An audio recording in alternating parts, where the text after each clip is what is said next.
Agora eu vou falar sobre alguns detalhes dentro das alternativas, dentro das questões, que podem ajudar a resolução. Por exemplo, a eliminar algumas alternativas, ou até mesmo quando a gente vai chutar a questão. Quando uma questão tiver nas alternativas muito sempre, nunca, certeza, absoluto, todo mundo, ninguém, essas palavras que são generalizantes, são muito definitivas, isso normalmente é uma pegadinha. Então toma cuidado. Olha essa questão aqui de história que eu vou mostrar pra vocês. Gente, o meu intuito em ver essas questões aqui com vocês hoje não é fazer uma resolução detalhada ou realmente passar matéria para vocês. É apenas falar sobre alguns detalhes das alternativas e do comando e etc. que podem ajudar vocês a fazer uma resolução mais fácil e mais rápida das questões. Essa questão que eu dei em 2012, vocês podem achar lá na internet. E esse texto aqui fala que alguns jornalistas fizeram um abaixo-assinado que deveria ser entregue à justiça. E eles queriam o quê? Eles queriam novas diligências capazes de levar à completa elucidação desses fatos. Eles queriam que tivesse uma ação que levasse à elucidação dos fatos e até à descoberta de outros fatos que ocorreram. Então, eles queriam uma investigação, uma nova investigação ou uma continuação da investigação. Nossa, mas que fatos, Marina? Isso não tá no texto? Gente, isso não está no texto. Mas está aqui, ó, no comando da questão, nessa parte que a gente chama de comando. Então, o comando da questão pode te ajudar a descobrir coisas sobre o texto, mas o texto é muito importante, ele que norteou toda a nossa análise nessa questão. A fonte também é importante, ela dá a data da ocorrência, apesar que está no comando neste caso, mas nem sempre está, então leiam a fonte. Mas a minha análise é principalmente sobre as alternativas. Rapidinho.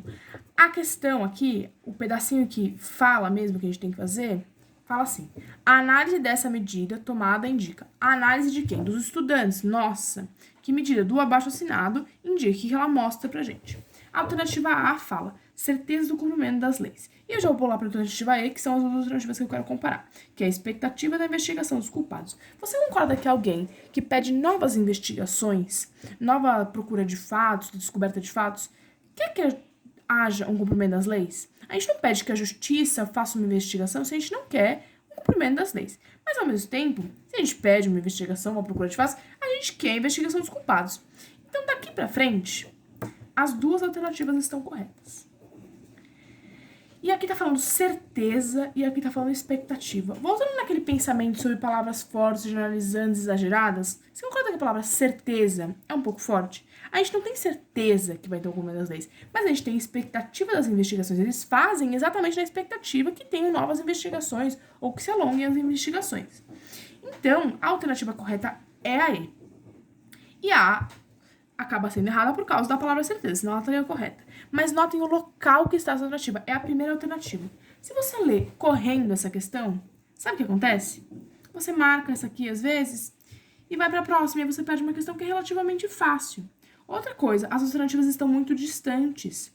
Por quê? Porque se estivesse logo aqui embaixo, a gente perceberia muito mais essa semelhança entre elas e a gente talvez fosse conseguir parar, prestar mais atenção e marcar a correta. Então é uma pegadinha realmente colocá-las de forma distante, colocar a primeiro. Então prestem muita atenção nisso, em alternativas parecidas e palavras muito fortes. As outras alternativas eu não vou falar porque elas estão erradas, mas se vocês quiserem ir na monitoria, vocês podem ir, eles vão adorar receber vocês. Ou então vocês podem procurar na internet também, que está disponível. É muito legal também a gente prestar atenção se as alternativas não se repetem, mudando só uma palavrinha.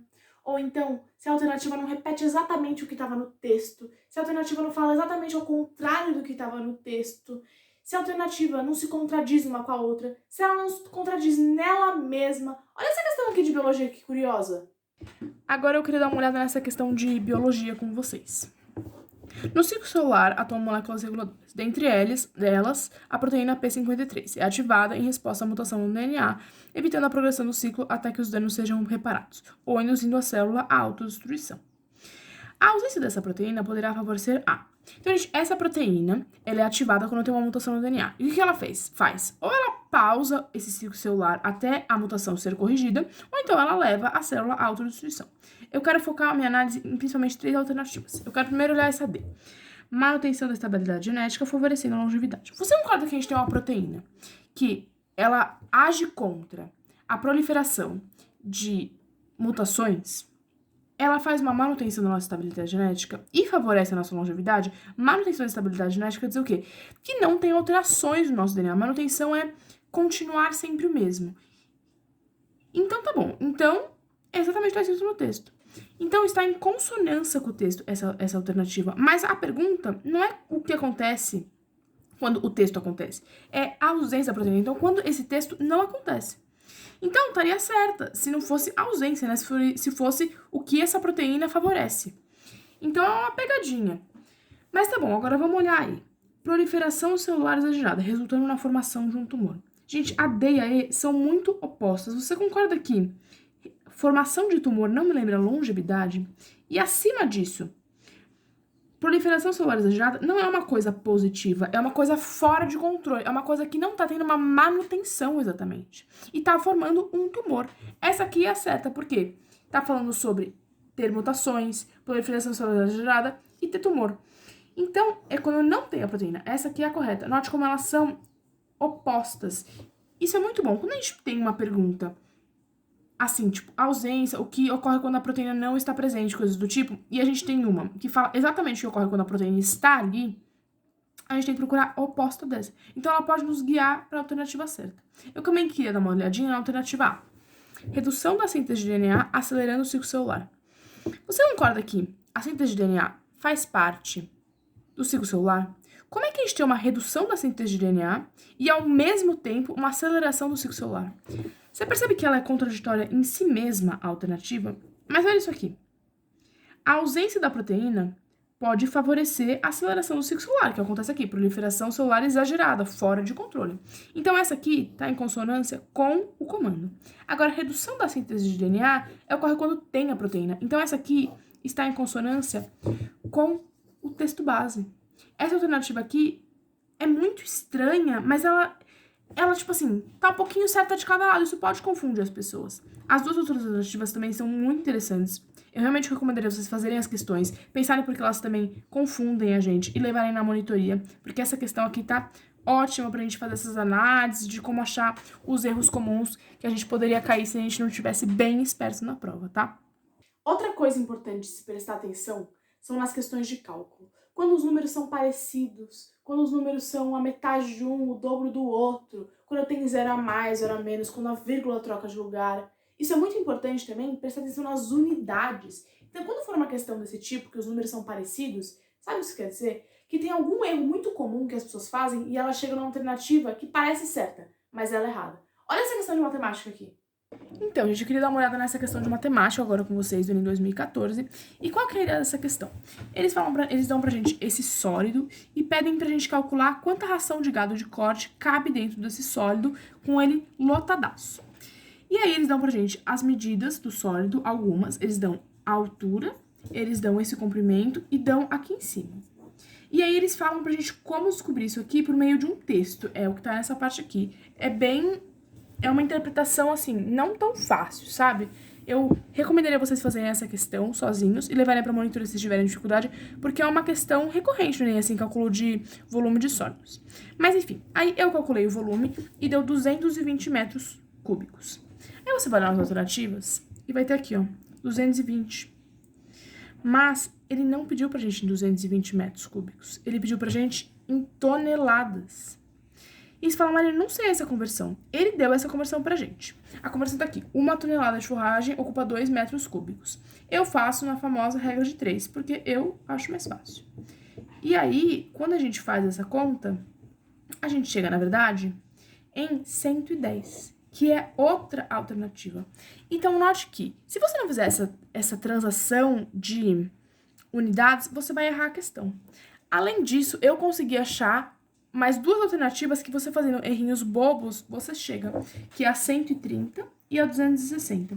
Lembra que eu falei que tem uma interpretação aqui? Se você errar essa interpretação, você vai chegar em 260 se você não converter e em 130 se você converter. Ou se você trocar essa medida e colocar ela aqui embaixo, e aí você errar também, vai ser o mesmo erro, e aí você vai de novo chegar em 260 e 130. Aí você fala, nossa, Maria, eu nunca teria pensado nisso. Gente, essas alternativas são muito parecidas.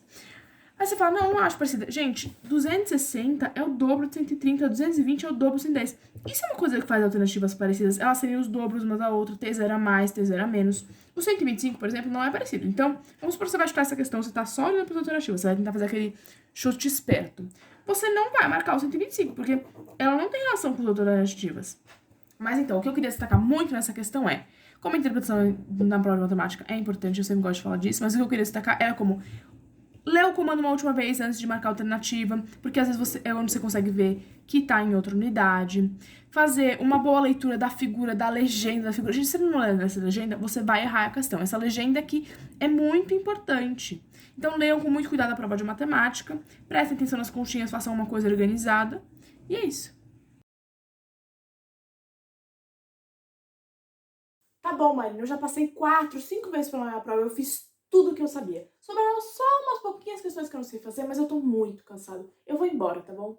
Não! Você só vai embora quando a fiscal de sala falar: vai embora, larga essa caneta, já acabou seu tempo, minha filha.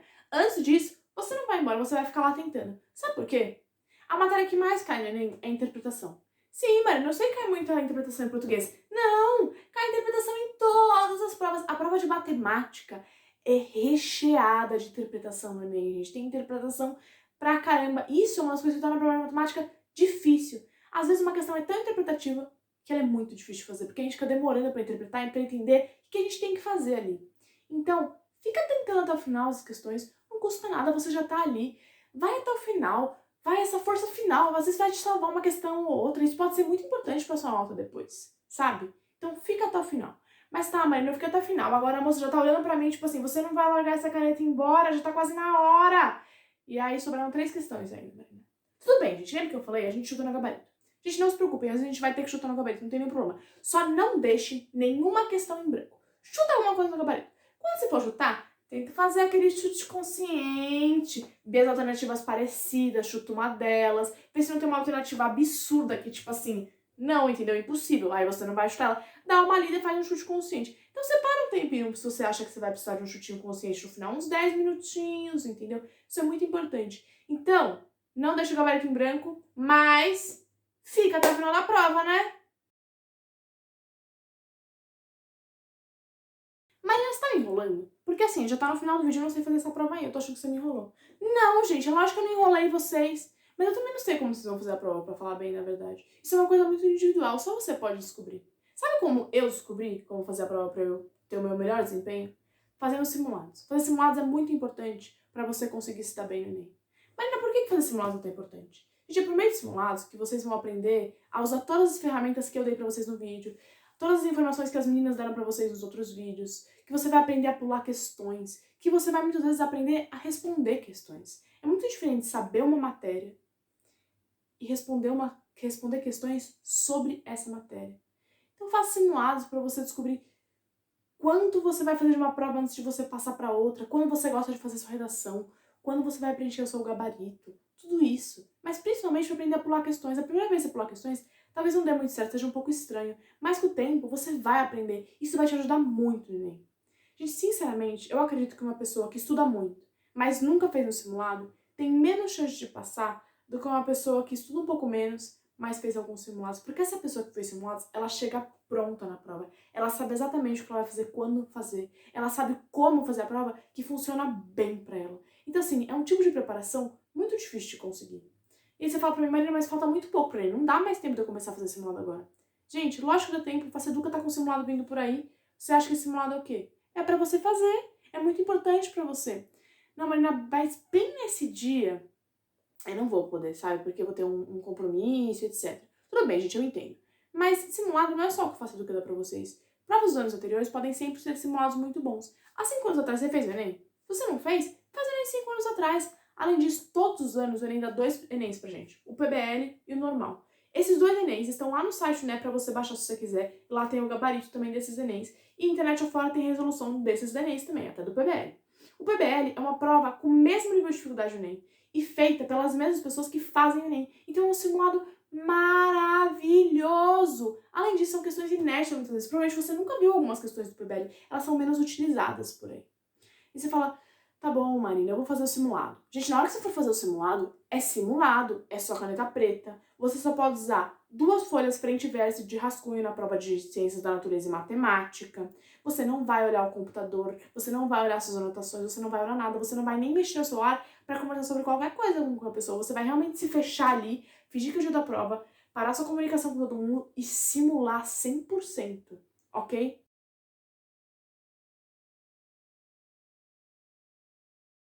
Marina, você me convenceu e eu fiz o simulado. Eu tô pronta agora. Gente, falta só uma coisinha muito pequenininha, tá? Você sabia que a parte mais importante de fazer o simulado não é fazer o simulado? É corrigir o simulado? Mas, Marina, eu corrigi meu simulado. Eu acertei 45, errei 45. Mas então, corrigir simulado não é só isso. Corrigir simulado é ver porque você errou a questão. Eu vou dar 4 tipos de erro para vocês. Você errou porque você nunca viu essa matéria na sua vida. Você errou porque você já viu essa matéria, mas você não lembra direito ou você não aprendeu direito. Você errou porque você não leu direito nem a pergunta ou você não leu direito o texto da questão. Ou você errou porque você não fez as continhas direito, você fez alguma conta errada. Você vai pegar os seus 45 erros e dividir nesses quatro tipos de erro. A partir disso você vai ver o que você mais erra. Você fala, tá bom, aí eu vou estudar muito pro próximo simulado para arrebentar no próximo. Gente, se você erra muita leitura, não adianta você estudar muito leitura. Leitura a gente faz melhor no dia. A gente pode ler para ver se a nossa leitura melhora. Mas no dia você precisa ler com mais atenção, você precisa ler aquele comando de questão, circular as palavras-chave. Se você erra muita conta, você precisa estudar conta. Você precisa no dia fazer a conta com mais organização, não fazer a conta cada um em um canto. Faça as contas organizadas. Reveja suas contas antes de decidir sua alternativa final. Agora, se você errou porque tem uma matéria que você nunca viu na sua vida, tente estudar essa matéria no Enem, principalmente se ela cai muito no Enem. E se você errou uma matéria que você já estudou, mas você não lembra jeito, revise essa matéria. Revê a videoaula, revê acelerado agora, dá uma relida no seu caderno, vai trocar uma ideia com o monitor sobre essa matéria, até com o professor às vezes. Se você tiver uma dúvida de uma questão que mesmo depois da prova, bem resoluções, você não conseguiu fazer, vá falar com os monitores, leve suas questões para a monitoria, eles estão aí para isso, eles vão adorar atender vocês. Depois que você fez todo esse levantamento de erros, entendeu todos os seus erros, agora você está pronto para sua prova ou para o próximo simulado. Sabe por quê? Você sabe no próximo simulado como atacar os seus erros. Se você erra muito cálculo, você vai prestar muita atenção. Se você erra muita pergunta, você vai, olha, ler a pergunta assim, com aquele olho assim, prestando atenção em tudo. E aí a sua nota vai começar a disparar cada vez mais. Eu acabo aqui esse vídeo e acabo tudo que eu tinha para falar. Acabo também a série de vídeos sobre TRI e resolução de prova, mas o seu trabalho não acabou. Você precisa pensar sobre tudo que eu, a Giovana e a Joana falamos sobre TRI e sobre prova e pensar como aplicar isso nos seus estudos no dia da sua prova do Enem e também fazer simulados. Se você teve dúvidas ou dificuldades sobre qualquer coisa que eu falei, pode me chamar. Eu deixo aqui o meu e-mail para vocês. E é isso. Fica aqui antecipadamente o meu boa prova.